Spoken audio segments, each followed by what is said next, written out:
This is the Wrestling Conscience channel, suplexing some truth, analytics, and compassion in this wrestling streets. Now, for you say I do not watch the product, I'm from the UK, so I'm watching it like 4 o'clock in the morning, from whatever means. I don't have access to certain means of wrestling life, but I find a way, whatever way. So anyway, here I am early in the morning doing this. So let's get into this 3 hour Smackdown. Cody Rhodes come to the ring, even though he's not medically clear. I'm going through segment by segment of this review. It's whatever. It's whatever, isn't it? Nothing matters. Nothing even matters until we get to Netflix, which is next week. So we're gonna see the real Triple H era next on the 6th of January.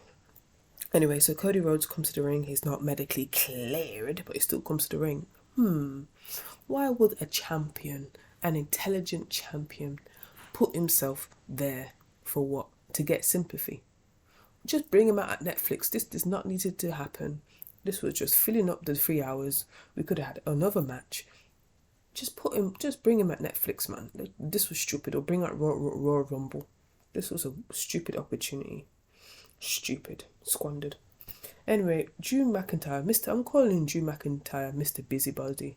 Mr. Busybody, which creative have nothing for him. Creative have nothing for Drew McIntyre. There's no way as hell for Drew McIntyre to come and give Cody a hug and with some nonsensical promo. That was stupidness. 1 minute he's with Punk, I hate Punk. 1 minute he's in like Jey Uso and then Sami Zayn's backside. Why is he here? And he said he wants to help Cody to watch his back. And then he watches his back and then...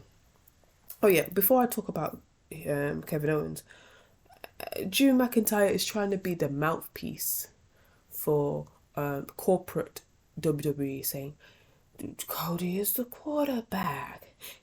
Wrestling is the best right now. Better than all generations. The numbers don't lie. I was like, Triple H, stop feeding us lies, man. Shut your mouth and give us a good promo. If you can sneak all this promotion and self-ego inflation right now, fix the promos, man. And fix Drew McIntyre's character. You're making him so weak and diluting his character. Anyway, I've got a video about how they're ruining Drew McIntyre's career. So watch out. Look out. I think I did it last week. Drew busybodies in everyone's business. He says, watch out for your back. Kevin hits Cody from behind and his neck, and he hurts his neck. Well, duh. If I'm Cody, a babyface needs to be somewhat smart, and Cody's just stupid. Anyway, next one is Andrade's and Shinsuke. We know this is a filler, and I just knew before even, going through, I knew that Andrade had to sacrifice himself for Shinsuke so he can set up the LA Knight feud. That's what kind of happened anyway. And then LA Knight took the mic and he said Shinsuke stole his title from him, which I think is untrue. I think Shinsuke got that title fair and square. It's just that Shinsuke was the better person on that night. And LA Knight says he's getting it back. I'm very upset with this because I feel like LA Knight could have just left this US title feud. It would make more sense for LA Knight to go towards Cody Rhodes in the beginning of the segment and not Drew. And go for his title. That's what I want. LA Knight to go for Cody's title. Not this stupidness, okay? Anyway, then we see Pretty Deadly and Apollo Crews.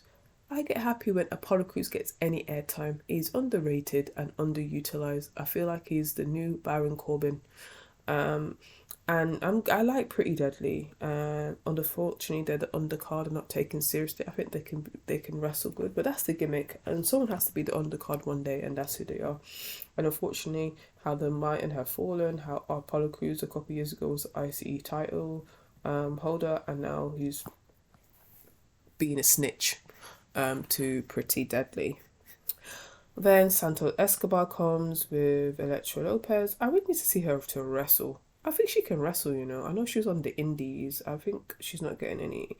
shouldn't be just a visual kind of manager, not like a Maxine Dupree, but she should we need to see her wrestle. There's time now. Make Elektra Lopez wrestle to see what her true talents are. Anyway, Santos Escobar calls Pretty Deadly Pretty Little Liars, and then they started get into a little scruff, and then Nick Aldis is Superman. He's everywhere. He's everywhere and everywhere. He gets there so fast to break up the things. I was like, does Nick Aldis do any paperwork? Does he even have an office? Why is he everywhere so fast? That's what I want to know. And I am petitioning for 2025 for Nick Aldis to be a wrestler and just beat these wrestlers. They do my head in. If you're not in line, just give them a little karate chop in the head. Nick Aldis, man, just hurry up and stop being GM. I don't mind being GM, but be GM and beat someone up because they're doing my head in now. Keep these girls in line. I mean girls, everybody. Anyway, DIY comes, does the little stuff and whatever. Then there's Minchin and Piper Niven. Yeah, I knew Piper Niven was going to lose. This is the thing where you just think like, 50-50 booking. They're going to try to make Michin strong so we know that they can, Chelsea Green can have a rivalry with Michin. And I was like, okay. But it's just so upsetting because it's not even, Piper Niven's not crap. She's a really good wrestler. You know, a pioneer in European wrestling, Scottish wrestling. She's not like some little jobber, but they're booking her. Look at her. Piper Niven could have like a Nia Jax or even a Karma kind of esque career. She's a badass, and you're just booking her like she's some little random person from NXT. And I'm not happy about that. After this, first time I've seen like Naomi getting a vignette, her own little vignette ever. She's been there for like nearly 15 years probably. So I was happy about she got something for the Glow. But the Glow character, as you know, it's over, it's done now, it's dim. Forget the Glow. Forget the Glow. We need a new character. She needs to be Slayomi and she needs to just be heel. End of. Anyway, Paul Heyman and Solo. Paul Heyman saying nothing. We don't see Roman. This is trying to promote for Monday. I'm like, why is the segment here?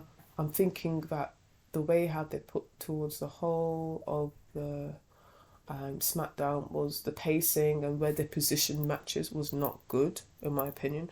I feel if Paul Heyman's going to do this, come near the end, not in the middle of Smackdown. Anyway, because I don't think it had any effect. I don't feel the story has moved. Paul Heyman was still saying that, oh, you know, they're training Solo to take over, blah, blah, blah. Like, I don't care. We know that there's 10 million matches of Bloodline is going to happen. I don't see the significance of this. I feel it's just to have, just to fill time. Anyways, Paul Heyman, Solo, blah, blah, blah, blah, blah. Nothing happened. Then the Motor City Machine Guns, DIY, Pretty Deadly get involved and interfere in their match. The Los Garzas comes. I like Los Garzas. I think they don't get a fair deal. They're talented wrestlers. I need to have a good feud. Put them on the map. And they beat up Pretty Deadly, which I don't mind. I don't mind Los Garzas and Pretty Deadly getting some airtime because I think they're more entertaining than most of the tag teams. And where are the Street Profits? Street Profits, how much machine gun bombs getting title shots and Street Profits getting nothing? It's conspiracy? Anyway.